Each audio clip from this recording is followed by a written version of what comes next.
হাড় কাঁপানো ঠান্ডায় থমকেছে বরাক। স্কুলের সময় পরিবর্তন, কুয়াশায় বিপর্যস্ত যাতায়াত। নতুন বছরের শুরুতেই জাঁকিয়ে শীত পড়েছে বরাক উপত্যকায়।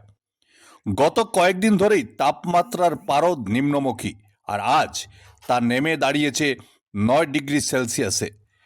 কনকনে উত্তুরে হাওয়া আর ঘন কুয়াশার চাদরে ঢাকা পড়েছে শিলচর সহ হাইলাকান্দি ও শ্রীভূমি জেলা।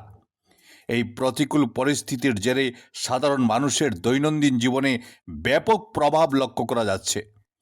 তীব্র ঠান্ডার হাত থেকে শিশুদের বাঁচাতে জেলা প্রশাসন ও শিক্ষা বিভাগ থেকে গুরুত্বপূর্ণ সিদ্ধান্ত নেওয়া হয়েছে। কাছাড় জেলাসহ উপত্যকার প্রাথমিক ও মাধ্যমিক স্কুলগুলোর সময় পরিবর্তন করে সকাল 10টা করা হয়েছে।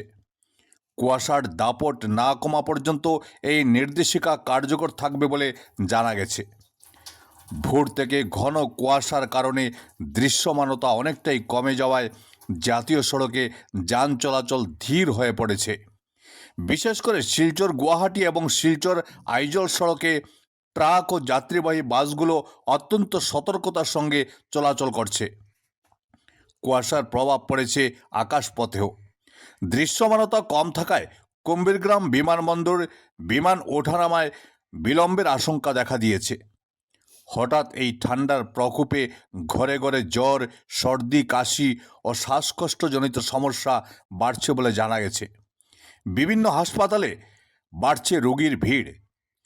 চিকিৎসকদের পরামর্শ, শিশু ও বৃদ্ধদের সকাল সন্ধ্যা বাড়ির বাইরে বের না করাই ভালো।